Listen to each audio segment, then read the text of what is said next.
ప్రవేశిస్తాం. సామెతల గ్రంథం,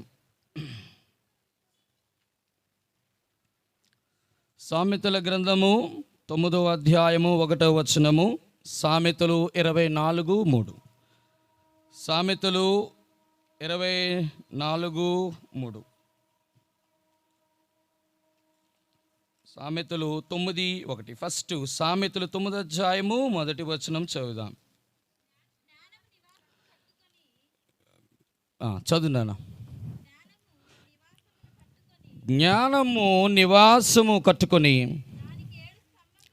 దానికి 7 స్తంభములు చెక్కుకొనినది. 24 సామెతలు 3వ వచనం. జ్ఞానము వలన ఇల్లు కట్టబడును. యోబు గ్రంథము 28:28. యోబు 28:28. మరియు యెహోవాయందులి భయభక్తులే జ్ఞానము. చదవాలి, కరెక్ట్గా చదవాలి. అది యెహోవాయందులు భయభక్తులే జ్ఞానమనియు దుష్టత్వం విడిచుటయే వివేకమనియు ఆయన నరులకు సెలవిచ్చెను. చిన్న ప్రార్థన చేసుకొని వాక్యాలు ప్రవేశిస్తాం. మహాపరిశుద్ధుడు, మా ప్రియ పరలోకపు తండ్రి, నీ పరిశుద్ధ నామానికి స్తోత్రం. దేవా ప్రభా, మరి ముఖ్యంగా ప్రభా తండ్రి, ఈ ప్రత్యేకమైన కూడికలో గృహప్రవేశంలో ప్రభా తండ్రి, వర్తమానం ఎంతమంది అయితే వింటున్నారో ప్రభా మీరు సంధించండి.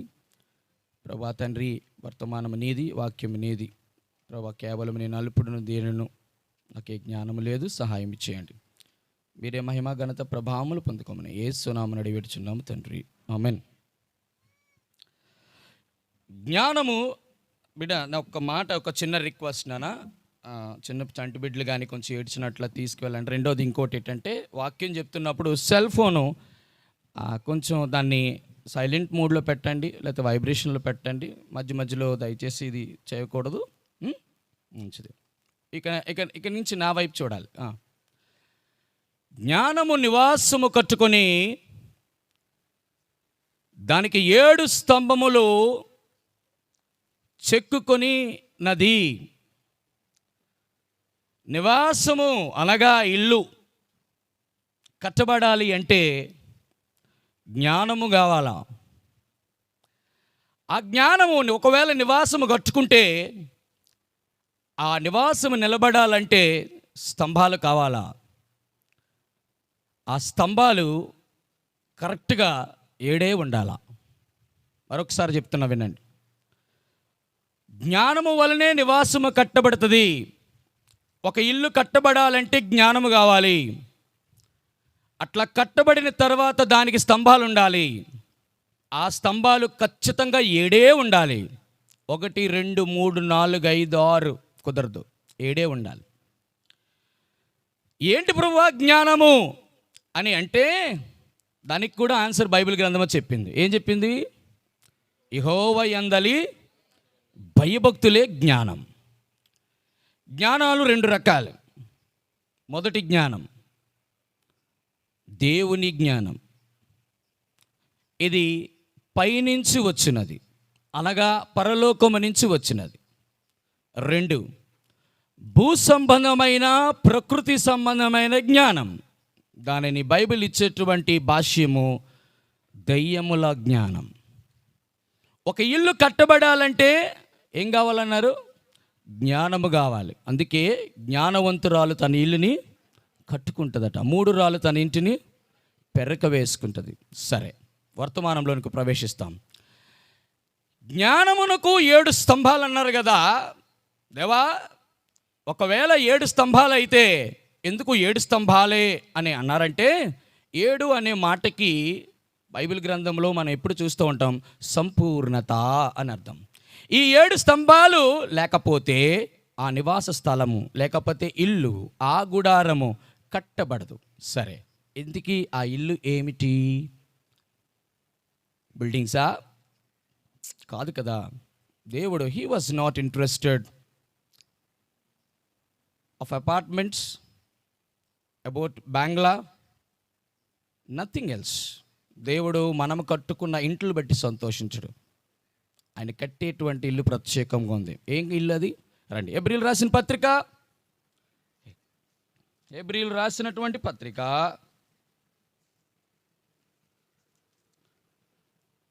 3వ అధ్యాయము 2వ వచనము. దేవుని ఇల్లంతటిలో మోషే నమ్మకముగా ఉండినట్లు ఈయన కూడా తను నియమించిన వానికి నమ్మకముగా ఉండెను. 7వ వచనము. మరియు క్షమించండి, 6వ వచనం. అయితే క్రీస్తు కుమారుడండి ఆయన ఇంటి మీద నమ్మకముగా ఉన్నాడు. ధైర్యమును నిరీక్షణ వలని ఉత్సాహమును తుదమట్టుకు స్థిరముగా చేపట్టిన ఎడల మనమే ఆయన ఇల్లు. ఇప్పుడు చెప్పండి, ఇల్లు అంటే ఏంటి? ఇల్లు అంటే ఏమిటి? మనమే ఆయన ఇల్లు. ఇందాక జ్ఞానానందంగా అన్న చెప్పారు, తమ్ముడు ఇక్కడ ఏమీ లేనప్పుడు అన్న చెప్పినప్పుడు మేము మందిరంకి వెళ్ళినప్పుడు కూడా కనీసం ఏమి ఉండేది, చాలా ఏడ్చుకున్నాం. తమ్ముడు కొరకు ప్రార్థన చేశాడు అన్ని విషయాలు. నేను ఒక్కటి చెప్పగలను, దేవుడు 3 విషయాల్లో చాలా జాగ్రత్తగా ఉండాలి. నెంబర్ 1, ఆర్థికమైనటువంటి అభివృద్ధి. 2, ఆరోగ్యపరమైన అభివృద్ధి. 3, ఆత్మ సంబంధమైన అభివృద్ధి. ఇప్పుడు ఈ 3 దేవుడి దగ్గర పెట్టి, ప్రభువా మీరు దేనికి ఓటేస్తారని అడిగితే దేవుడు ఏం చెప్తాడు? ఆర్థిక సంబంధమైన financial development or financial prosperity. God is not at all interested in financial prosperity.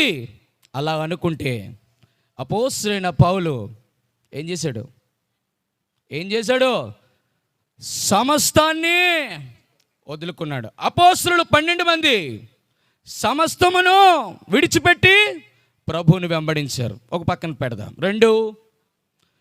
2 ఆరోగ్య సంబంధమని. యోబు, నా సేవకుడని యోబు గురించి ఆలోచించావా సాతాన్ అని అంటే, అవును మరి నువ్వు చుట్టూ ఏం చేసావు? కంచి చేసావు కాబట్టి మేము వెళ్ళడానికి అవ్వట్లేదు, కంచి చేసి చూడు. అవునా? ఏదైతే 2 ఆసరాగా ఉందో ధనాన్ని తీసాడు మొత్తం, కుమారులు తీసాడు మొత్తం, తనకున్న ఆరోగ్యాన్ని కూడా దేవుడు ఇప్పుడు చేయరా నాన్న, అది ఛాలెంజ్. ఆర్థిక పరముగా ఆరోగ్యపరమైనటువంటి, నాకు ఆరోగ్యం చాలా బాగుంది బ్రదర్, ఎన్ని 100 సంవత్సరాలు, ఎందుకు 100 సంవత్సరాలు బతికేవు నువ్వు? దేవుని కొరకు ఏడు చేసావని. మంచి పోరాడుతుని నా పరుగు కడముట్టి, ప్రతి చచ్చిపోయిన వెంటనే ఏదో పెట్టి మీద రాసేయడమే. అది పరిగెట్టింది లేదు, విశ్వాసం కాపాడుకున్నది లేదు. ఇది ఒక అలవాటు అయిపోయింది అందరికీ. ఆరోగ్యపరమైనటువంటిది, ఆర్థికపరమైనటువంటి అభివృద్ధి నువ్వు బ్రతకడానికి దేవుడిస్తాడు. అందుకే అంటాడు కదా, మనము అన్న వస్త్రములు కలిగిన వారమై తృప్తి పడదు, అంతే, దట్స్ ఆల్. అక్కడ నివాస స్థలము కూడా దాని గురించి మెన్షన్ చేయలే. అసలు యేసుప్రభు వారికి నివాస స్థలం లేదు కదా, మరి ఆయన ఆశీర్వదింపబడినవాడు కాదా? విచిత్రం ఏంటంటే బిడ్డలారా, God is interested in the spiritual development. నీకు ఆర్థికము డబ్బుంది, 100 సంవత్సరాలు బ్రతికేటట్టు ఆరోగ్యం ఉంది, కానీ ఆత్మీయంగా దేవుడు నిన్ను చూసినప్పుడు ఎలాగున్నావో తెలుసా? నువ్వు వెచ్చగానైనను చల్లగానైనను లేవు కనుక నా నోట ఉమ్మి, అంతకంట దౌర్భాగ్యమా? నువ్వు ధనవంతుడు అని, ధనవృద్ధి చేసుకుంటున్నావని నువ్వు కాలు రగరేస్తున్నావు. కానీ దేవుడు నేను చూసినప్పుడు ఒకే ఒక్క మాట అడుగుతాడు, are you developed in spiritual manner? Are you prosper in the spiritual manner? No. నీ జీవితంలో ఆత్మీయంగా అభివృద్ధి చెందకుండా నీకు ఎన్ని ఇల్లులు కట్టుకున్నా, ఎన్ని పొలులున్నా, ఎన్ని పొలాలున్నా, ఎంత కీబోర్డ్ అన్న తమ్ముడు ప్లే చేస్తూ ఉంటే ఎలాగా ప్యాడ్స్ పెట్టి చెత్త కూడా వేస్తున్నారు. ఇంకా మరి ఇంకా వీళ్ళకి మించిన సంగీత విద్వాంసులు లేరు అన్నట్టు. But God wants your spirituality. బిలాము లాంటి ప్రవక్తకి ఇజ్రాయేల్ ఇచ్చినప్పుడు గాడిదలంటే నీ ముందు నిలబెడతాడు, జాగ్రత్త. God does not want your talents. These not దేవుడు టాలెంట్స్, దేవుడిని పుట్టినప్పుడు నీ తల్లి గర్భంలో ఇచ్చేస్తాడు, అది వేరే విషయం. కానీ ఆత్మ సంబంధమైనటువంటి వరం ఉందా లేదా నీ దగ్గర? Are you born again? నువ్వు రక్షణ పొందావా? ఇక్కడ కూర్చున్న వారిలో నీ రక్షణని కొనసాగించేటువంటి స్థితిలో ఉన్నావా? రేపు భవిష్యత్తులో స్వాస్థ్యమైన రక్షణ కొరకు రెడీగా ఉన్నావా? If God wants come, your time is over, come let's go to heaven అన్నాడుకో, వెళ్ళేటప్పటికి అబ్బా నేను ఇట్లా స్కాన్ చేసినప్పుడు తమ్ముడు జాయిన్ నాన్న అద్భుతంగా ఆక్టోప్యాడ్స్ ఈ అమ్మ 2 పెట్టి చెదగొడేస్తున్నావు నాన్న. తమ్ముడు ఎవరు తమ్ముడు పేరు సూరజ్, ఎక్సలెంట్గా నోవేషన్ కీబోర్డ్ పెట్టి చెదగొడేస్తానంటే నో. ఎందుకో తెలుసా? ఈ పరిచర్య వీళ్ళకంటే వీళ్ళ మామయ్య ఒకడు ఉన్నాడు. ఎవరాడు? సాతాను. ఆడు ముందు వీళ్ళందరూ నథింగ్. వాడిది పరిచర్య ఇది ఫస్ట్. ఎందుకంటే పరలోకంలో వాడే గిటార్ కొట్టుబట్టి తబలా కొట్టాడు, అన్నీ ఆడికి అలాంటి. ఇప్పుడు విచిత్రం ఏంటంటే, ఎందుకు నేను చెప్తున్నానో చాలా జాగ్రత్తగా ఆలకించండి. తమ్ముడు సంతోష్ బాబు విషయంలో ఇల్లు కొట్టినప్పుడు నాకు సంతోషం లేదు, దుబాయ్కి వెళ్ళాడు కాసులు బాగా సంపాదించినప్పుడు నాకు లేదు. But when we're suppose to talk to each other, తమ్ముడు ఎప్పుడు ఒక్క డబ్బుల గురించి కానీ ఇంటి గురించి కానీ మాట్లాడడం అసలు లేదు. అనయ్య ఎలాగున్నది ఆత్మీయ జీవితం? తమ్ముడు ఎలాగుంది ఆత్మీయ జీవితం? మేము ఎప్పుడు కలిసినా దేవుని వాక్యము, దేవుని మాటలు, దేవుని పద్ధతులు, దిస్ ఈస్ నేనే ఎంత సంతోషిస్తానంటే దేవుడు ఎంత సంతోషిస్తాడు. అవునా కాదా? ప్లీజ్ నేను ఇలాగనని దయచేసి నన్ను అపార్థం చేసుకోకండి. ఇల్లు కట్టుకోండి, పిల్లలు కనండి, గర్భఫలం తండ్రి చెప్పినాడు, భూఫలం ఎన్నో ఫలాలు 7 ఫలాలు చెప్పారు, అన్ని ఫలాలు ఫలించండి. దేవుడు దానికి విరుద్ధం కాదు. బట్ ఇవి అన్నీ ఉండి నువ్వు ఆత్మీయంగా ఫలించకపోతే, తమ్ముడు కీబోర్డ్ ప్లే చేసినప్పుడు చక్కగా ఇక్కడ కీబోర్డ్ ప్లే చేస్తాడు, అక్కడికి వెళ్ళిన తర్వాత కరెక్ట్గా ఏదో కొత్త సినిమా రిలీజ్ అయినప్పుడు ఎక్కడికి వెళ్తాడు తెలుసా? ఎక్కడికి వెళ్తాడు? ఐకాన్ థియేటరా? ఏ థియేటర్ నాన్న? స్పెషల్ పెద్ద థియేటర్స్ ఉంటాయి విశాఖపట్నంలో. ఆ థియేటర్ దగ్గర ఎంత 250 రూపాయలు. బ్రదర్ ఫ్యాంక్ త్వరగా ఇవ్వండి, నాకు టికెట్ కొనాలి. మళ్ళీ ఎవరెవరు వచ్చేస్తారు, ఎందుకంటే కీబోర్డ్ ఎవరు చాలామంది పాపులర్ ఫిగర్స్ కదా వాళ్ళు. ఒకవేళ అయితే నో తమ్ముడు అనుకోండి, అన్న మేము టార్గెట్ చేసావు కదా నువ్వు, అట్లా కాదు. జస్ట్ ఎగ్జాంపుల్ నాన్న. See God always wants your spirituality. బిడ్లరా, జ్ఞానము నివాసము కట్టుకొని దానికి 7 స్తంభాలు కట్టుకుంది. నేను టకటకమని చెప్తాను, చెప్పడానికి సమయం లేదు. కానీ మొదటి స్తంభం ఏమిటంటే ప్రతిష్ఠిత స్తంభము, 2వ స్తంభము సాక్ష్యపు స్తంభము, 3వ స్తంభం మేఘ స్తంభము, 4వ స్తంభము అగ్ని స్తంభము, 5వ స్తంభము దేవుని మందిరముల స్తంభము, 6వది సత్యమునకు స్తంభము, 7వ స్తంభము ప్రభావముతో కూడిన స్తంభం. ఈ 7 ఉంటే ఆ నివాసము కట్టబడుతుంది. ఆ నివాసము కట్టబడిన దాని మీదే జ్ఞానవంతురాలు తన ఇల్లు కట్టుకుంటుంది. నేను ఇవన్నీ చెప్పను, కనీసం ఒక్కటి చూపించి నేను ముగిస్తాను. రండి. మొట్టమొదటి స్తంభము, ప్రతిష్ఠిత స్తంభం ఎక్కడుందో చూద్దాం రండి. యెషయా గ్రంథము 19:19. యెషయా గ్రంథము 19:19.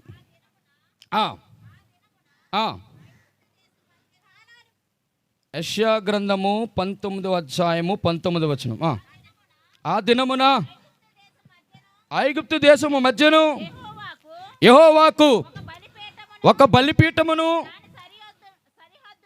దాని సరిహద్దునొద్ద యెహోవాకు ప్రతిష్ఠితమైన ఒక స్తంభమును. ఏ స్తంభం ఇది? It was the pillar of consecration. ప్రతిష్ఠత, ఒక నివాసము. ఏ నివాసము అది? ఇల్లు. ఇల్లు అనగా మనము అనగా దేహమే, అనగా నీవే, నీ ఇంటి వారే, నీ కుటుంబమే. నీవు కట్టబడాలంటే మొట్టమొదటిగా నీ ఇంటిలో ఉండవలసిన మొదటి స్తంభం ప్రతిష్ఠిత స్తంభం. ప్రతిష్ఠిత స్తంభము లేకుండా నీ ఇల్లు నువ్వు ఎంత అంగరంగ వైభవంగా కలర్లేసి పెయింట్లేసి పుట్టీలెట్టి ఇంకేటి పెద్ద మంచి కర్టన్స్ వేసి లైటింగ్స్ జుమ్ ప్రకాశవంతమని పెట్టిన నీ ఇంటిలో ప్రత్యేకత, ప్రతిష్ఠత, సెపరేషన్ లైఫ్ లేకపోతే దేవుడి నీ నివాసాన్ని చూసి వారు ఎంత అందంగా కట్టే వీళ్ళు, కానీ నీలో ప్రత్యేకతే లేదు. ఇక్కడ దేవుడు అడుగుతుంది, నీవు ప్రత్యేకింపబడిన వాడవైతే నీ ప్రత్యేకత ఏది? ఎక్కడ ప్రత్యేకించుకున్నావు? ప్రత్యేకత 7 విషయాల్లో ఉండాలి ప్రతి క్రైస్తవుడికి. ఒక 2 చెప్తాను. మొదటిది ఏంటో తెలుసా? మొదటి తెలుసా? First of all dialogue. Number 2 dress. ఇవన్నీ నేను ఎక్కువ చెప్పను. మొట్టమొదటిది ఏంటి తెలుసా? డైలాగ్. డైలాగ్ అంటే నీ మాట. క్రైస్తవులు మాట్లాడే మాటలు ఎట్టుంటాయి అంటే, ఇందాక అన్న చెప్పారు, అబ్బో మాదిరికరమైన జీవితం. ఫస్ట్ ఆఫ్ ఆల్ నీ మాటే నీ మీద సాక్ష్యం చెప్తావు. తెలుసా నీకు? నువ్వు ఎట్లా మాట్లాడినావో, ఎక్కడ మాట్లాడినావో, ఎప్పుడు మాట్లాడినావు, ఎవరితో మాట్లాడినావు, ఎంతసేపు మాట్లాడావు, ఏ ఉద్దేశంతో మాట్లాడినావు. God will judge each and everybody, those who are sitting in this presence. God does not leave any Christian. If you accept the Lord Jesus Christ as a personal Savior, God will definitely judge you when you are supposed to enter in the judgment. God does not leave you anyone, because God has given such a privilege, such a great purpose on your family, to you, until the life which is given to you, to lead your life on the earth. It's not an ordinary thing. నీ జీవితంలో దేవుడి నీకు ఆయుష్ కాలంలో మొట్టమొదటిగా నువ్వు మాట్లాడే మాట గురించి దేవుడు లెక్క అడుగుతాడు. నువ్వు ఎట్లా మాట్లాడుతావో తెలుసా? ఎలా మాట్లాడుతావో తెలుసా? నువ్వు ఈ ఇల్లు మాట్లాడద్దు, ఈ యొక్క మందిరము, లేకపోతే ఈ యొక్క స్థలము, లేకపోతే ఈ దేహము కట్టుకోవాలంటే మొట్టమొదటిగా జీవ జలము, అంటే ఈ నోటి నుంచి సువార్త వెళ్తుంది, ఈ నోటి నుంచి దేవుని వాక్యం వెళ్తుంది, ఈ నోటి నుంచి ఆరాధన చేస్తావు, ఈ నోటి నుంచి పాటలు పాడతావు, ఈ నోటి నుంచే అన్నీ చేస్తావు. కానీ ఇదే నోటి నుండి ఎచ్చకప మాటలు, ఈ నోటి నుండి ముసలమ్మ మాటలు, ఈ నోటి నుంచి బూతు మాటలు, ఈ మాటలే దూషణ మాటలు, దేవునికి హానికరముగా చేసేటువంటి మాటలు ఈ నోటి నుంచి పెట్టినప్పుడు, can you say that God is interested of your spiritual blessings? ఆత్మ సంబంధమైన ఆశీర్వాదమా ఇది? కాదు కదా. ఎంత వెటకారంగా మాట్లాడతామో మనం. అసలు ఆ నోటి నుంచి పదాలు వచ్చినప్పుడు జాగ్రత్త పడాలి. Number 2 about your dress. నీ యొక్క డ్రెస్ ఎంత డ్రెస్ అంటే, మనం వేసుకున్నటువంటి డ్రెస్సును బట్టి కూడా నువ్వు క్రైస్తవుడో కాదో చెప్పేస్తారు. నువ్వు బయట లోపల ఎలాగున్న తర్వాత సంగతి ముందు, నువ్వు లోపల ఎలాగున్నావు తర్వాత సంగతి. అసలు నువ్వు సార్ నేను ఐఎమ్ క్రిస్టియన్ సార్, చాలామంది చెప్తారు, బ్రదర్ మీరు క్రిస్టియన్స్, నేను క్రిస్టియన్స్. ఇప్పుడు అటు పైన ఇంటి మీద స్టార్ ఉంటుంది. ఇప్పుడు మధ్యన క్రిస్మస్ ఎలాగైపోయింది తెలుసా? ఇంటికి వంటికి కంటికి పంటికి పండగ అయిపోయింది. ఏంటట? ఇంటికి పండగ అంటే సున్నాలు వేస్తారు, పంటికి పండగ భోజనాలు పెట్టేస్తారు, కంటికి పండగ అంటే అర్థం ఏంటి? అన్నిటికూను Christmas is not about your, ఏమంటారు దాన్ని, యువర్ గ్లూమింగ్స్. అంటే దేవుడు నీకు బయట చెప్పిన ఆ విధానంలో కాదు అది. ఈ స్థలము కట్టబడాలి, ఈ నివాసము కట్టబడాలంటే మొదట నీ మాట జాగ్రత్త, నీ బట్ట వస్త్రధారణ కూడా జాగ్రత్త. ఎందుకో తెలుసా? రేపు రాబోయే దినమందు అన్యజనుల వలె వస్త్రధారణ కలిగినట్టు ప్రతి ఒక్కరిని కూడా దేవుడు ఏం చేస్తాడో తెలుసా? ఈరోజు నేను చెప్పనా, ప్రపంచంలో 3 ఉన్నారు. మొదటిది క్రిస్టియన్స్, రెండవది మహమ్మదీయులు, ఇస్లాం మతం, మూడవది ఏంటి? యూదులు. అమ్మ మాట్లాడకండి ప్లీజ్. ఈ యూదుల్ని సెపరేట్ చేస్తే నెంబర్ 1 ఏంటంటే అన్యజనులు, రెండవది క్రైస్తవులు, మూడవది ఇస్లాం. వీళ్ళు ముగ్గురట 3 రకాలుగా చేరిపోతారట. నెంబర్ 1 క్రిస్టియన్స్ బ్యాక్ పెడతాను. ఫస్ట్ దేవుని యొక్క బిడ్డలు అనగా వారిని క్రిస్టియన్స్ అంటాం కదా వాళ్ళు. 2 ఇస్లాం మతం అంటే వాళ్ళు కూడా. 3 ఎవరట? అన్యజనులు. అన్యజనులు దేవుని ఎరగని బిడ్డలట. వాడి జీవితం ఎప్పుడు కూడా బంగారం బంగారం బంగారం బంగారం బంగారం బంగారం బట్టే చెడిపోతారు వాళ్ళు. రెండోది ఇస్లాంలో ఏంటి తెలుసా? వాడు బిర్యానీ బిర్యానీ బిర్యానీ బిర్యానీ బిర్యానీ భోజనం గురించి చచ్చిపోతాడట. మూడోది క్రిస్టియన్స్. మీరు ఎక్కడని మీరు గమనించారు లేదో, ఎవరికి ఉండదండి ఓల్డ్ ఫ్యాషన్స్. మీరు క్రిస్టియన్స్ని చూడండి, ఏ మందిరాల్లో చూడండి, మార్కెట్లో కొత్తగా రిలీజ్ అయినటువంటి షర్ట్, ప్యాంటు, డ్రెస్సు, వాడి యొక్క విధానం అంతా కూడా మందిరాల్లోనే కనబడుతుంది. మందిరాల్లోనే కనబడుతుంది. అందరూ కూడా ఇదే విధానంలో ఉంటారు. Where is your separation? యేసుప్రభు అలాగున్నాడా? యేసుప్రభు బిడ్డలు అలాగున్నారా? వాళ్ళందరినీ ఎదించుకొనే కదా దేవుని వెంబడించారు. Is there any separation? Is there any consecrated life? ప్రభు కొరకు నువ్వు ప్రతిష్ఠించబడ్డావా ఎప్పుడైనా? ఒకవేళ నువ్వు ప్రతిష్ఠిత స్తంభం నీ ఇంటిలో లేకపోతే దేవుడు ఆ నివాస స్థలాన్ని కట్టడు. ఏ అబ్రామా, నీవు ఎక్కడున్నావు? కల్దీల ఊర్లో ఉన్నావు. ఎక్కడి నుంచి రావాలా? 3 ప్లేసుల్లో రావాలి. నెంబర్ 1 ఎక్కడి నుంచి? 12వ అధ్యాయం 1వ వచనం, ఆది కాండం.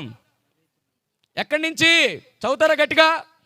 యెహోవా నీవు లేచి నీ దేశము, నీ బంధువులు, నీ తండ్రి బయలుదేరి వెళ్ళుము.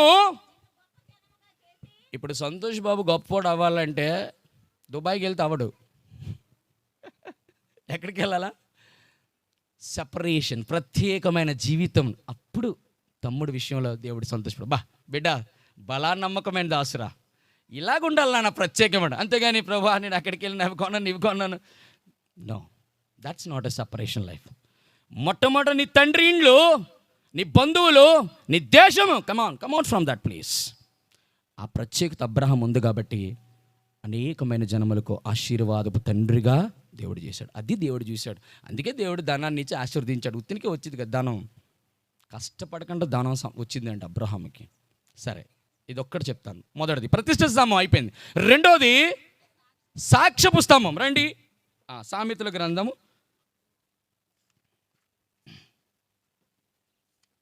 2వ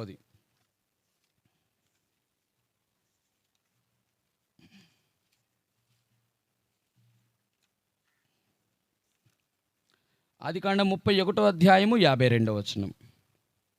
ఆదికాండం 31వ అధ్యాయం 52వ వచనం. ఆదికాండం 31:52. ఈ కుప్ప దాటి నీ యొద్దకు రాకను, నీవు ఈ కుప్పను, ఈ స్తంభమును దాటి నా యొద్దకు రాకను ఉండుటకు. ఈ కుప్ప సాక్షి, ఈ స్తంభమును సాక్షి. రెండో స్తంభము, ఏ స్తంభం ఇది? సాక్షి స్తంభం. అంటే నీ ఇంటిలో సాక్ష్యం ఉండాలి. అనగా నీకు సాక్ష్యం ఉండాలి. When you say that you are Christian, keep it in your mind my dear brothers and sisters. Always get God interested of your testimony. నీ గురించి సాక్ష్యం ఇస్తే, దేవుడు యోబు గురించి సాక్ష్యం ఇస్తే ఏమిచ్చాడు తెలుసా? మొట్టమొదటి అన్ని బాగా చెప్పాడు. ఎటువంటిదో తెలుసా? యూజు దేశమందు ఎవడున్నాడు? యోబు ఉన్నాడు, ఆ ఉన్నాడు, ఈ ఉన్నాడు, అంత ఓడి చెప్పాడు. కానీ అన్నిటికంటే ముఖ్యంగా అతడు యెహోవా యందు ఏమి నీతిమంతుడట, యథార్థవంతుడు. ఈ సాక్ష్యం కావాలండి. నీ గురించి బ్రదర్, మనుషుల గురించి మనుషులు సాక్ష్యం పడిపోతుంది. తమ్ముడు నాకు బాగా నచ్చడానికి తమ్ముడుకు చెప్పు, తమ్ముడు అది ఇదని గొప్ప చెప్తాం. వాడు నచ్చలేదు అనుకో, వీడు ఎన్ని మంచి క్వాలిటీస్ ఉన్నాడు గురించి అట్టుగానే చెప్పడానికి ప్రయత్నం చేస్తాం. అవునా కాదా? కానీ దేవుడు నీ ఇంటిలో ఒక స్తంభం కావాలంటున్నాడు. ఏ స్తంభం తెలిసింది? సాక్ష్యపు స్తంభం. If I say something else to Suraj about Suraj చాలా బాగా ప్లే చేస్తాడు. సాక్ష్యము నేను చెప్తా కాదు. ఈ వాయింపుడు నా చెవులకి మనందరికీ చాలా సంతోషంగా ఉంది. కానీ అసలైన నాదస్వరం పైన ఊదేవాడు ఉన్నాడు. ఆయన ఊదినప్పుడు ఎంత బాగా ప్లే చేసినాడు. అక్కడ మెట్లు తడబడుతున్నాయి. సరిగ్గా ఒకటి నొక్కితే ఇంకోటి వినబడుతుంది. సూరజ్ ఇంత బాగా ప్లే చేస్తున్నావు కదా, నేను ప్లే చేస్తే నీ యొక్క హృదయ స్పందన సరిగ్గా మెట్లు కదలట్లేదు. రెండవ స్తంభం సాక్ష్య స్తంభం. దేవుడు సాక్ష్యం గురించి నీ మీద సాక్ష్యారోపణ చేసినప్పుడు బైబిల్లో 7 ప్రాముఖ్యమైన, అందులో ఒక 2 చెప్పి నేను ముగించేస్తాను, సమయం అయిపోతుంది. మొదటిది, దేవుడి గురించి నీకు సాక్ష్యం ఇస్తే ఒక వ్యక్తి ఇద్దరి మధ్యన చూపిస్తాను. రండి, హెబ్రీయులకు రాసిన పత్రిక చూస్తారా? హెబ్రీయులకు రాసిన పత్రిక 11వ అధ్యాయం 3వ వచనము.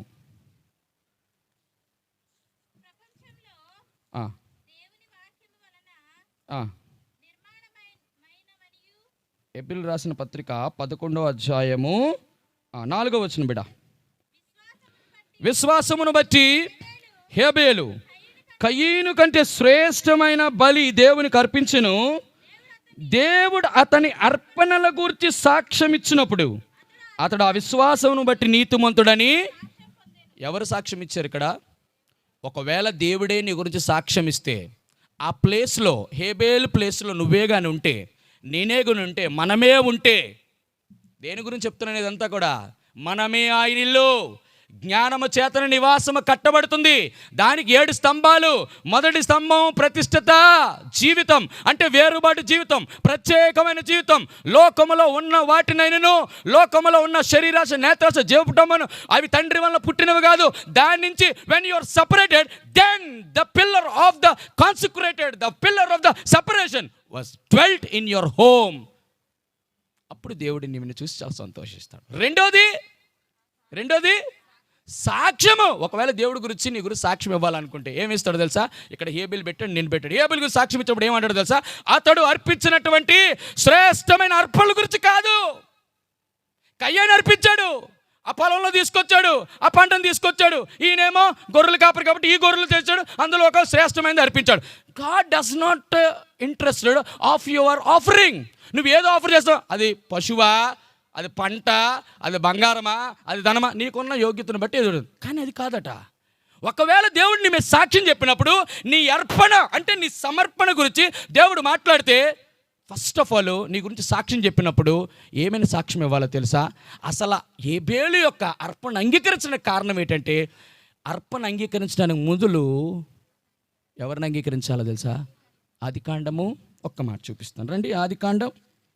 ఆదికాండము చూతారా? ఆదికాండము 4వ అధ్యాయము 4వ వచనం 3:4. కొంతకాలమైన తర్వాత కయ్యేను పంట పొలములోని కొంత యెహోవాకు అర్పణగా తెచ్చెను. హేబెలు కూడా తన మందలో తొలుచూలు పుట్టిన వాటిలో కొవ్విన వాటిని కొని తెచ్చెను. యెహోవా హేబెలును అతని అర్పణను లక్ష్యపెట్టెను. రెండోది, కయ్యేనును అతని అర్పణను ఆయన లక్ష్య.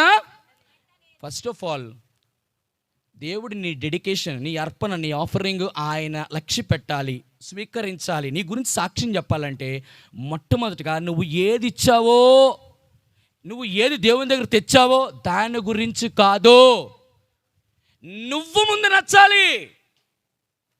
నువ్వేమో సంపాదించిన సొమ్మంతా కూడా ఎలా సంపాదిస్తావు? దగా చేస్తావు, మాయలు చేస్తావు, అబద్ధాలు ఆడుతావు, ఆడి బుర్ర ఈడు బుర్ర ఆడి బుర్రకు మారుస్తావు. అక్కడ లేని అబద్ధాలు ఎక్కడ చెప్తావు, ఇక్కడ లేని అబద్ధాలు అక్కడ చెప్తావు. మనం ఏం చేస్తాం? ఎందుకంటే ఇవన్నీ ఒకప్పుడు లైఫ్లో ఉన్నాయి కాబట్టి నేను అంత పర్ఫెక్ట్గా చెప్పగలుగుతున్నాను. ఇప్పుడు ఏం చేస్తావు? ప్రభువు నమ్ముకున్న తర్వాత you should not be like that. ఎందుకంటే నువ్వు ప్రభుని చూపించాలి. ప్రభు ద్వారా ఏం చెప్పాలి? నీ గురించి సాక్ష్యం చెప్పాలి. అంటే దేవుడిని ఆఫరింగ్ని నిన్ను చెప్పాలి. అంటే ఇక్కడ నీ సాక్ష్యపు స్తంభము నిలబెట్టాలి, ఆ నివాసం కట్టబడాలంటే మొట్టమొదటిగా దేవుడు నిన్ను అంగీకరించాలి. ఒక్క మాట అడుగుతున్నా, నువ్వు దేవుడు అంగీకరించేటువంటి విధానములో నీ బ్రతుకుందా లేదా? నా బ్రతుకుందా లేదా? యేసు ప్రభు దేవాది దేవుడు ఆకాశం నుండి చూసినప్పుడు ఎంతమంది సాక్ష్యం పొందారు? అందులో హేబెలు ఒకడు. బిడ్డ, నీ అర్పణ నేను అంగీకరించాను. ఎందుకో తెలుసా? కయ్యేను ఎందుకు అంగీకరించలేదు తెలుసా? కయ్యేను అంగీకరించలేదు కాబట్టి అతను అర్పణ నేను కూడా లక్ష్య పెట్టలేదు. నిన్నెందుకు అంగీకరించానంటే నిన్ను అంగీకరించాను కాబట్టి నీ అర్పణ కూడా అంగీకరించాను. Be careful. God does not interested of your offerings. నువ్వు దేవుడికి ఎంత ఇచ్చేస్తావు? లక్షలు ఇచ్చాను పాస్టర్ గారికి, కొన్నాను పాస్టర్ గారు బాగా ఇచ్చేస్తే ఏంటి అది పాస్టర్ గారికి హ్యాపీయే, కానీ దేవుడికి నిన్ను అంగీకరించాలి. ఫస్ట్ ఆఫ్ ఆల్ నువ్వు దేవునికి అంగీకారంగా ఉన్నావా? దేవుడు ఆకాశం ముందు చూసినప్పుడు నిన్ను అంగీకరిస్తున్నాడా లేదా? ఇది మొదటిది. ఎవరి గురించి సాక్ష్యం ఇచ్చాడు? హేబెలు గురించి. ఇంకొక కొంచెం ముందుకు వెళ్దాం. హెబ్రీయులకు రాసిన పత్రిక 11వ అధ్యాయం 5వ వచనం. సాక్ష్యం.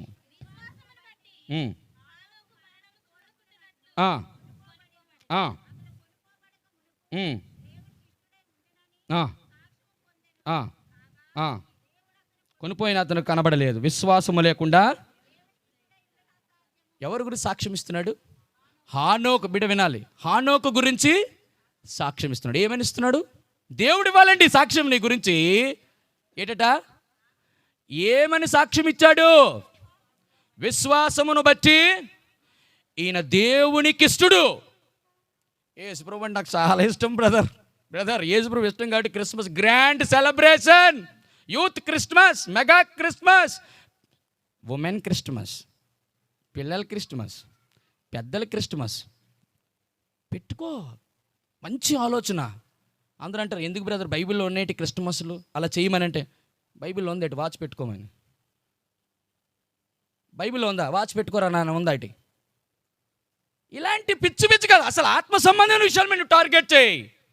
ఎంతోమంది ఏదో క్రిస్మస్ దేవుని సువార్త వెళ్తుందా లేదా, అనేక ప్రజలు నశించిపోతున్నారు కదా, దాని కొరకు ఏదో ఏర్పాటు చేశారు. వెళ్ళినప్పుడు బాగానే ఉంది. ఇప్పుడు రెండవ స్తంభము, రెండవ సాక్ష్యం ఏంటో తెలుసా?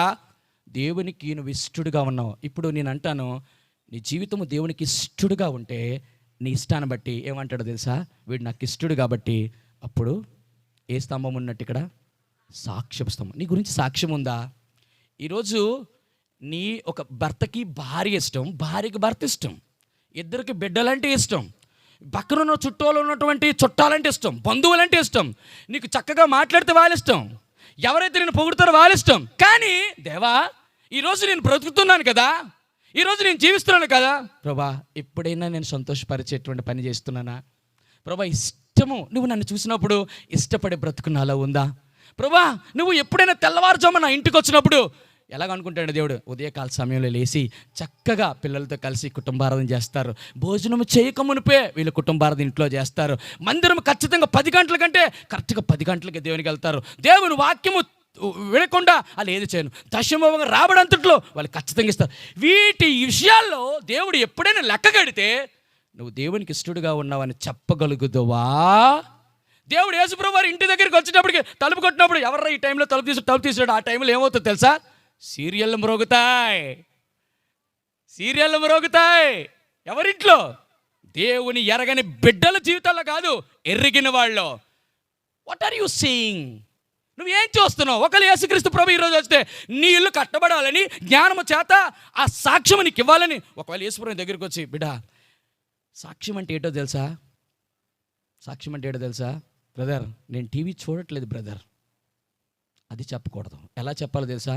నీ ఇంట్లో టీవీ ఉండి, నీవు ఇంట్లో టీవీలో ఉండి సీరియల్ వస్తున్నా, నీకు కేబుల్ కనెక్షన్ ఉన్నా, నీకు యూట్యూబ్ కనెక్షన్ ఉన్నా, నేను ఒకవేళ వస్తే నేను స్క్రాల్ చేసి పైకి తీసేస్తాను, అటు చూడండి బ్రదర్ నేను. ఎందుకంటే నా కన్నులతో నేను ఒక నిబంధన చేసుకున్నాను.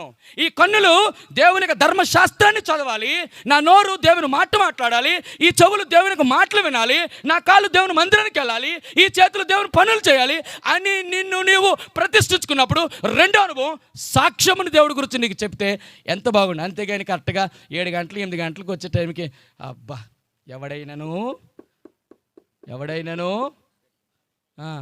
నేను తలుపు తడుతున్నప్పుడు నా స్వరం విని తలుపు తీసే స్వరం వినబడదు. ఎందుకో తెలుసా? లోపల టిప్ టిప్ టిప్ టిప్ టిప్ టిప్ టిప్ టిప్ టిప్ టిప్ మోగుతుంటే నీకు దేవుని స్వరం ఎట్లా వినబడుతుంది? నీకు మనకి వినబడుతుంది దేవుని స్వరం. నువ్వు దేవుని స్వరం వినాలంటే మొట్టమొదటిగా నీ ఇల్లు ఎలా ఉండదు? సమాధానము ఉండాలి. అందుకే జ్ఞానము తన నివాసమును, అసలు జ్ఞానానికి ఉన్న 7 క్వాలిటీస్ ఏడు తెలుసా? యాకోబు రాసిన పత్రికలు అంటాడు, పైనుండి వచ్చి జ్ఞానం అంటే మొదటిది పవిత్రమైనది, రెండోది సమాధానకరమైనది, మూడోది మృదువైనది, నాలుగోది అతి సులువుగా లోబడినది, ఐదవది కనికరం మంచి ఫలములతో నిండుకొన్నది, ఆరవది పక్షపాతము లేనిది, ఏడవది వేషధారణ లేదని. ఈ 7 గుణాలంటే అది జ్ఞానము. ఆ జ్ఞానమే దేవుని జ్ఞానం. అదే దేవుని భయభక్తులు. నువ్వు దేవుని భయభక్తులు ఉంటే ఇంట్లో టీవీ సీరియల్ చూడవు. నువ్వు దేవుని మందిరంకి వెళ్తున్నావు, దేవుడు నేను చూసి అబ్బా నాకు ఇష్టురాలా, నా ప్రియురాలా, సొలొమోను ఉత్తరికేనా? ఎంతమంది ఉన్నారు? ఆయన రాజు. వాళ్ళందరిని వదిలేసి ఎందుకు? నేను నల్లన దాననైనను నన్ను చిన్న చూపు, నేను షారోను పొలములో తన గురించి సాక్ష్యం ఇచ్చినప్పుడు కాదు, ఇక్కడ సొలొమోను రాజు ఇవ్వాలి సాక్ష్యం. నా ప్రియురాలా, నా ప్రాణేశ్వరి, నీవు నీ పాదరక్షల చేత నువ్వు ఎంత అందముగా నడుచుచున్నావు. అబ్బా ఏమి పోలిక, ఎంత బాగా నీ గురించి నా గురించి దేవుడు సాక్ష్యం ఇస్తే అది నీకు నేను దేవునికి ఇష్టడుగా ఉండినట్టు సాక్ష్యం. అటువంటి సాక్ష్యం లేకుండా బిడ్డ మన జీవితాల్లో ఈ జ్ఞానము చేత నివాస స్థలాన్ని నువ్వేం చేయలేవు, కట్టుకోలేవు. ఎవరిది? ఏబేలు దేని గురించి? You should be accepted in front of God. First of all నువ్వు దేవునికి అంగీకారంగా ఉండాలి. రెండు దేవునికి నువ్వు ఇష్టడుగా ఉండాలి అన్న. మరి ఇష్టడుగా ఉండాలంటే నేను చేయాలంటే ఒక్కటే, ఒకటే ఫార్ములా, రెండు ఫార్ములా, ఒకటే ఫార్ములా, అందులో 2 భాగాలు. నెంబర్ 1 ప్రార్థన, నెంబర్ 2 వాక్యం. ప్రార్థన, వాక్యం, ప్రార్థన, వాక్యం చేసి చూడండి, దేవుడు ఆటోమేటిక్గా వచ్చేస్తాడు. షిలోహు మందిరములో ఏలి ఉన్నాడు, తనకిద్దరు కుమారులు ఓఫ్ని ఫినిహాసులు ఉన్నారు. విచిత్రం ఏంటో తెలిసి బిడ్డారా, ఆ రోజుల్లో యెహోవా వాక్కు ప్రత్యక్షమగుట అరుదట. అంటే ఏంటి? రేర్. అసలు దేవుడు కూడా మాట్లాడి వస్తూడదు. ప్రధాన యాజకుడు అంటే సీనియర్ పాస్టర్, పిల్లలు జూనియర్ పాస్టర్లు, కానీ ఇద్దరులకి మాట్లాడమంటే మాట్లాడు దేవుడు. ఎందుకు? వాళ్ళు ఏంటి, దేవుడికి ఇష్టమైన జీవితం లేదు.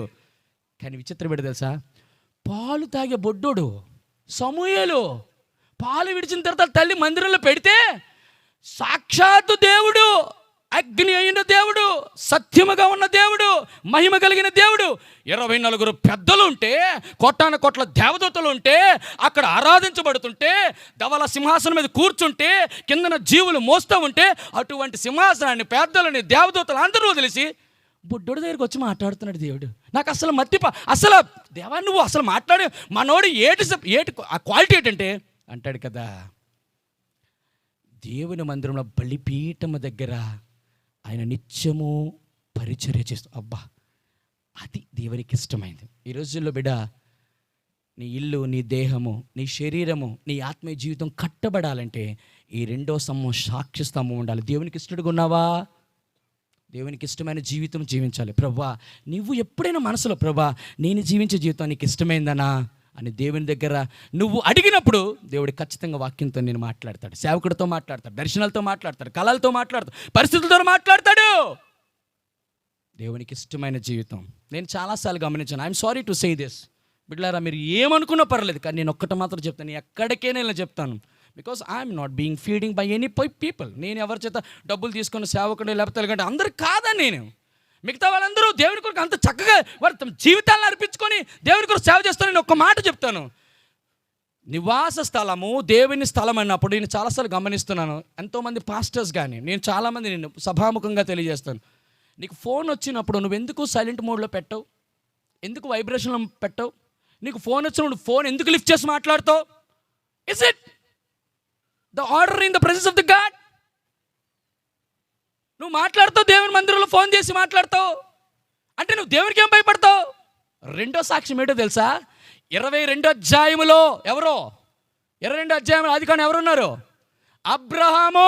ఏ అబ్రహామా రా, నువ్వు మోరియా పర్వతం పద, నీకు ఒక్కగానొక నువ్వు ప్రేమించిన కుమారుని అక్కడ అర్పించు అని అంటే తెల్లారుజామున లేచిపోయి వెళ్ళిపోయి తన కుమారుని పట్టుకుని వెళ్ళిపోయి కట్టెలు ఏటట కత్తి తర్వాత నిప్పు అన్ని పట్టుకుని వెళ్ళిపోయాడు. పట్టుకెళ్ళిపోయినప్పుడు బిడ్డలారా నేను ఒక మాట చెప్పనా, ఆ సమయంలో జరిగిన సిచ్యువేషన్ గమనిస్తే ఇంకా వెంట్రుక వాసం అంతా డిఫరెన్సే. కత్తి నరకడానికి కత్తితో తన బిడ్డను నరకడానికి అంత గ్యాప్లో అబ్రహాము ఆగు. ఒక్క మాట దేవుని చేత ఒక అద్భుతమైన సాక్ష్యం, ఎందుకు అన్న జ్ఞాపకం చేసినప్పుడు గుర్తొచ్చింది. ఎందును బట్టి నీవు దేవునికి భయపడదు అని నేను ఎరుగుతున్నా, ఇది సాక్ష్యం. నువ్వు దేవునికి భయపడేవాడు అంటే దాని అర్థం ఏంటో తెలుసా? సింపుల్, దేవుని కంటే ఏది నువ్వు దేన్ని కూడా, అది తల్లా తండ్రా పిల్లలా, కొత్తగా కన్స్ట్రక్షన్ తమ్ముడు కొన్ని లక్షలు పెట్టి కట్టాడు ఇల్లా, 2 పిల్లలు ఉన్నారు కోనల్లాగా, ఆని ముత్యాలు 2 పుట్టారు, కంటే నథింగ్. దేవుడు, ఎందుకంటే దేవుడు ఇస్తేనే ఇంతకొచ్చాడు. ఇప్పుడు వాళ్ళందరినీ పక్కన పెట్టి దేవుడిని పక్కన పెట్టి నా పిల్లలు 2 ఆనిముత్యాలపై ఎంత క్యూట్గా ఉన్నారు, భార్య అబ్బా చక్కర అందాల రాశి గుణవతి, చక్కగా భార్యని బట్టి అబ్బా ఎంత అందమైన బిల్డింగులు కాదు. God does not interested all these things. Santosh బాబుని చూసినప్పుడు బిడ్డ నీకెన్నిచ్చినా నీకెన్నున్నా వీళ్ళందరికంటే నన్ను ఎక్కువగా ప్రేమిస్తున్నా చూసావా, అది చూస్తాడు దేవుడు. అప్పుడు దేవుడు హృదయాన్ని నువ్వు లాగేస్తావు. ఇంకా దేవుడిని అసలు దేవుడు ఉండడు తెలుసా పరలోక రాజ్యంలో. అసలు దేవుడు ఉండే చోట అసలు మన హృదయాల్లో ఉండాలనుకున్నప్పుడు దేవుడు ఎవరికి చోటు, దేవుడు మనం ఎవరు దేవుడికి చోటేవాం కాబట్టి వెళ్ళిపోతుంది. పాపం అలా హృదయం అనేడీత ఎప్పుడు తట్టడమే ఆయన, అలా కొడుతూనే ఉంటాం. అది కొడుతూనే ఉంటాడు, మనం తలుపుతాం. ఎందుకు? మన లోపల అలాగనే దీపం సీరియలు, రేకుల సీరియలు అన్నీ ఇందులోనే ఉంటాయి కాబట్టి రారు. ఎంత బాధాకరమైన విషయం. దేవునికి ఇష్టడుగా ఉన్నావా? ఈరోజు దేవుని చేత సాక్ష్యం పొందావా? బిళ్ళరా, దేవుడు ఎన్నో తలాంతులు ఇచ్చాడు, మిమ్మల్ని వాడుకుంటున్నాడు. కానీ ఒక్కటి మాత్రం చెప్పగలను, నీ యవ్వన జీవితంలో నీ కోరిక చొప్పున నీ ఇష్టం చొప్పున నువ్వు బ్రతికి నువ్వు ఉంటే, ప్రతిష్ఠిత లేకుండా ఉంటే, దేవుని పట్ల నీకు ఒక మంచి సాక్ష్యం లేకపోతే, ఇన్ని సంవత్సరాలు నువ్వు దేవుని కొరకు పోరాడుతున్నావు కదా, దేవుని కొరకు కష్టపడుతున్నావు కదా, దేవుని పరిచర్లో వెళ్తున్నావు కదా, అన్నా నువ్వు వస్తామన్నా దేవుని కొరకు ప్లే చేస్తావంట కదా. ఇంత ప్లే చేసిన తర్వాత ఖచ్చితంగా ఎప్పుడు దేవుడు మనల్ని కొనిపోతాడో తెలియదు. ఆ టైంలో ఆయన్ని దగ్గర తీసుకొచ్చి, నాన్న ఇన్ని సంవత్సరాలు నా కొరకు కష్టపడ్డ పరిచర్యలో బలా నమ్మకమైన దాసుడు నీ మీద భుజం మీద చేసుకొని తీసుకెళ్ళే పరలోక రాజ్యంలో, అది చాలా ఇంపార్టెంట్. నీ అంతరంగ జీవితం నీకే తెలుసు, పైన దేవుడికే తెలుసు, ఇంకెవ్వరికీ తెలియదు. జాగ్రత్త. This is the second important pillar in your life, to build a house. ఏ ఇల్లు ఇది? మనమే దేవుని ఇల్లు. జ్ఞానము నివాసము కట్టుకొని దానికి 7 స్తంభాల్లో ప్రతిష్ఠిత స్తంభం వేరుపడ్డ జీవితం ఉండాలి. రెండోది సాక్ష్యము కలిగి ఉండాలి. లాస్ట్ ఫైనల్ ఒకే ఒక్కటి చెప్పి నేను ముగించేస్తాను. రండి, ఇదో సమయం అయిపోయింది. రండి, ఏజ్కేలు గ్రంథము 26వ అధ్యాయం 11వ వచనం. ఏజ్కేలు 26:11. ఏజ్కేలు 26:11. డెక్కల చేతను విధులన్నీయు అనగద్రొక్కించును, నీ ప్రభావమునకు చిహ్నములైన స్తంభములు. జాగ్రత్త. నీ ప్రభావానికి చిహ్నములుగా ఉన్నటువంటి, చెప్పాలి, నీ ప్రభావం ఏమవుతుంది? ఇది ప్రభావము కలిగిన స్తంభాలు. ఈ రోజుల్లో ఒకే ఒక మాట, దేవుడు నీ ఇల్లు అనగా నీ దేహము, నీ ఆత్మీయ జీవితము నిన్ను చూసినప్పుడు అది మహిమ కలిగినటువంటి దేహముగా ఉందా లేదా అనేది చూస్తాడు. నువ్వు ఎంత మంచి డ్రెస్ వేసుకున్నావు, రీబోక్ గ్లాసెస్ పెట్టుకున్నావు, వుడ్లాండ్ షూస్ వేసాం, జాన్ మిల్లర్ ప్యాంట్ వేసాం, లేకపోతే మంచి పీటర్ ఇంగ్లాండ్ షర్ట్ వేసాం, గడ్డాలంతా బాగా పెంచాం, మంచి హెయిర్ స్టైల్ మెయింటైన్ చేసాం. See, I'm not talking about all these things. నేను దీని గురించి దేవుడికి అనవసరం, నువ్వు ఏంటి ఎలా వేసుకుంటావో. కానీ దేవుడిని దగ్గరికి వచ్చి చూసినప్పుడు నీలో ప్రభావం ఉందా? అంతమంది ఆవిడ రక్తస్రావణంతో బాధపడుతున్న ఒక స్త్రీ పరిగెట్టుకు వచ్చి ఆయన ముట్టుకున్నప్పుడు యేసు ప్రభువారు ఒక మాట అన్నారు. ఏ మాట తెలుసా? నాలో నుంచి. ఏ రోజు నీకు కనిపిస్తుంది అలాగా? అసలు ప్రభావం ఉంటే కదా అనిపించడానికి. మనలో ప్రభావం ఉంటే ఎవడని పట్టుకుంటే నాలో ప్రభావం పోయింది అనుకోవడానికి. మనలో ప్రభావం ఎలాగంటే తెలుసు బిడ్డలారా, జ్ఞాపకం చేస్తున్నాను. రీఛార్జ్ అయి ఉండాలి మన యొక్క శరీరం. ఛార్జింగ్ ఎప్పుడు ఉండాలి? పొరపాటున ఛార్జింగ్ లేకుండా ఉన్నారా లాగేస్తారు. జాగ్రత్త. మహిమకరమైనటువంటి జీవితం దేవుని కొరకు జీవించాలి. స్తంభముగా ఉండాలి. వీటి చూడండి, వాళ్ళు వెళ్ళిపోయినాయండి. ఓకేనా? ప్రభావం కలిగిన స్తంభం నీ దగ్గర ఉండాలి. జాగ్రత్త. ఈ ప్రభావంగా నీకు లేకపోతే ఏ ప్రభావం తెలిసింది? మహిమకరమైనటువంటి జీవితం దేవుని కొరకు ఎప్పుడు తెలుసా నువ్వు మహిమపరచడానికి అవుతుంది? దేవునికి వేరుపాటు జీవితం కలిగినప్పుడు, దేవుని చేత మంచి సాక్షిగా నువ్వు అనిపించుకున్నప్పుడు దేవుడు నిన్ను ఏం చేస్తాడో తెలుసా? వీడు మహిమ కలిగినటువంటి కుమారుడు, మహిమ కలిగిన కుమార్తె, వీడికి ప్రభావం ఉంది. ఏ ప్రభావం ఇది? ఎవరైనా పట్టుకుంటే నువ్వు ప్రార్థన చేస్తే, మనం ప్రార్థన చేసిన దెయ్యాలు కాదు కదా, ఆ దెయ్యాలు వచ్చి మనమే పడతాయి అంటే అర్థం ఏంటి? నీలో ఏం లేదు, ప్రభావం లేదు. భయం, ప్రార్థన చేయడానికి భయం, ఒకవేళ ఏమవుతామో ఏటో. ప్రభావం కలిగినటువంటి మనుషులుగా మనం ఉండాలి. నీ జీవితంలో జ్ఞానము నివాసం కొట్టుకొని దానికి 7 స్తంభములు చెక్కుకోవాలంటే ఈ 7 స్తంభాల్లో మొదటిది నీ వేరుబాటు, ప్రతిష్ఠిత జీవం కలిగి ఉండాలి. రెండోది సాక్ష్యము, దేవుని సాక్ష్యం పొంది ఉండాలి. మూడోది నీ ఇంటిలో, నీ ఒంటిలో దేవుని యొక్క ప్రభావం ఉండాలి. దేవుని ప్రభావం అంటే నేను మళ్ళీ 2 చెప్తాను. దేవుని వాక్యము, ప్రార్థన. నువ్వు ఎంత ఎక్కువగా ప్రార్థన చేస్తావో, ఎంత ఎక్కువ దేవుని యొక్క వాక్యంతో సహవాసం చేస్తావో, ఆటోమేటిక్గా దేవుని యొక్క గ్లోరీ, మైటీ నీ ఒంటిలో నిండుతూ ఉంటుంది. అది నేనేం చేస్తున్నా ప్రేరేపిస్తుంటుంది. పరిశుద్ధాత్మ చేత నింపబడతావు. పరిశుద్ధాత్మ చేత నువ్వేం చేస్తావు తెలుసా? నడిపించబడతావు. ఎందరైతే దేవుని ఆత్మ చేత నడిపించబడదు వారు దేవుని.